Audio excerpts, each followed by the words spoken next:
in. The thunderstorms arrive and the lightning strikes. We beg you to copy this video, save it and share it before they have it removed. They are not going to want you to see this, and trust me, their lawyers, the BBC and Nottingham Police are going to do everything they can to cover up the truth, because it's damning and undeniable. Howdy mush, it's the voice of reason for a Thursday night, and I don't know about you, I'm fed up of being intimidated, I'm fed up of being spoken to as if I'm stupid, and I feel I have no choice but to defend myself and say the truth, the whole truth and nothing but the truth, to protect my reputation and my career. There are people who are trying desperately to close me down. They have been doing so for 18 months. The cancel culture in this country is out of control.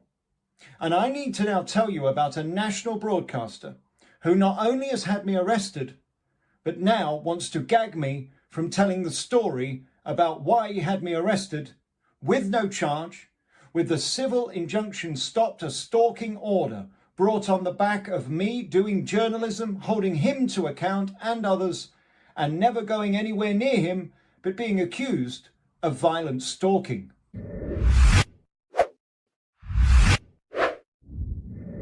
Hi everyone, big news. Now, we do not want you to contact any of the people mentioned in this thing directly. If you would like to help me, you can write to your MP, write to Priti Patel, the BBC, either the press office, go to complaints, go to the Director General, go to anyone but the people named. Right, let's go. Howdy mush, it is a Thursday. This is one of the biggest announcements I've ever made here at The Voice of Reason, and I'm sorry to have to do it. I've done everything to try and avoid bringing it to you.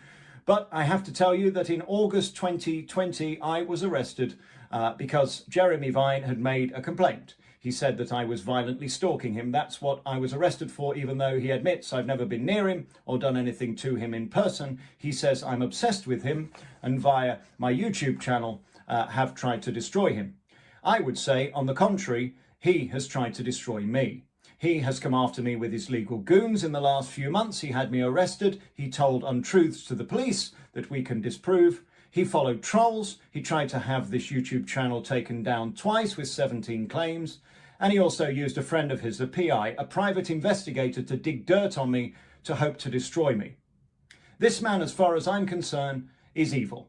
And I can prove it in a court of law. Jeremy Vine says he is a godly man, but it seems he doesn't like to forgive. He just likes to get lawyers in to threaten, and I feel I have no choice at this point, as he keeps writing to us consistently saying that he wants to gag me and get an injunction to silence me over the truth. I only simply want to get to the truth, and I beg of him, let's go to court and let's do this public domain. Let's get the press down there to cover and see who they think was holding who to account and who was being vindictive and evil.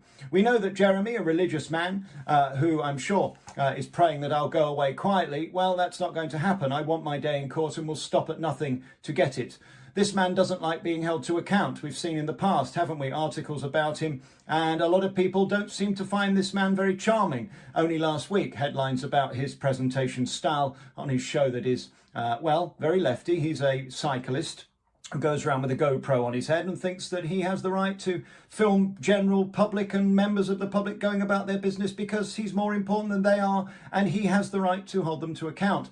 Well, I wanted to hold him to account last year when £1,000 was given for an event for drinks that was later given away to charity. Jeremy says it was nothing to do with him. IFOI'd it, and they confirmed £1,000 from the BBC was given to this drinks memorial party. Jeremy Vine did an interview before the event and then later gave away the cheque at the London Palladium. He claims it was nothing to do with him. Well, we'll let a judge decide whether or not that was true. My attack was on the fact that a man who earns what was rumoured to be £700,000 just a year or so ago, why were they taking any money for a drinks party? These two things aren't allowed under BBC rules. The rules at the BBC are very clear. You are not allowed to be given money for alcohol, and you're not allowed to give away public money to charity. Jeremy did, and he admits it in his witness statement that he gave the police. I've got that witness statement here, and I want to read some parts of it to you in a moment. Jeremy believes that I'm obsessed with him. That's what he writes in here. He also confirms to DC Percival, the dyslexic that changes witness statements, that I have never been near him, never gone anywhere near his studio. I've simply held him to account on my YouTube channel. So it's a very interesting way of defining violent stalking, which is what I was arrested on in August last year on the say-so of Jeremy Vine, that he feels under threat from me, even though He says there has been no physical contact whatsoever. It is simply me making videos and replying to him. But what he doesn't say in this lengthy document to the police is that he follows trolls, incites trolls, followed anybody who doesn't like me. He also endorsed a criminal and incited his 700,000 Twitter followers to hate on me and cancel me, akin to what Bernie did. These are a type, aren't they? These are a breed. These are a BBC-protected group of sanctimonious, supercilious pricks who think that they can go about doing what they want to do. And he, in fact, quotes that quote within his police document. He thinks that the police should be there to stop me calling him a sanctimonious, supercilious prick. Well, let's see whether a judge agrees. You see, unfortunately, in this world, as Katie Price found out last week, you are allowed to do journalism, hold people to account, do comedy and say what you like within the law. And the law is very clear that free speech cannot be stopped by people who are just very rich and just want to gag people who are holding them to account. Now, it will be for a judge to decide whether I overstep the mark. I stand by everything I've said. And when I read you this document, I think you'll see that this is a man who's simply trying to protect his reputation of something that shouldn't have happened. He says that he can't sleep at night because of his daughter, who I named in an article. Well, it wasn't me who named her, it was the Daily Mail who named her because he hired her to be part of his company, which is a fact and public domain. If you choose to put your daughter on company's house, I am entitled to read that out. That's the way the law goes. And unfortunately, when you have a company like mine or anyone else's, that information is public domain. What's disturbing about Jeremy is that he went to his friends, a dodgy PI, a private investigator who is much scorned in the press. He's a man who's sold documents, been in court and absolutely obliterated by many barristers who see him as less than honourable and honest. He tries to destroy people by finding out things about them, as he did me. Unfortunately, the worst he came up with me was that I've hurt a lot of people's feelings. A bit like Ben Hewis, who yesterday started tweeting about me again, having had me arrested. He said that he confirms he did publish the email by Bernie Keith. He says, though, he's a good dad and a nice man. Well, I think the judge will be the judge of that. I don't think you're a nice man. I think you are deeply manipulative. And when you encourage people and incite people to hate on someone like me, you have to be brave enough to stand up in a court of law and defend it. So we will get to that later.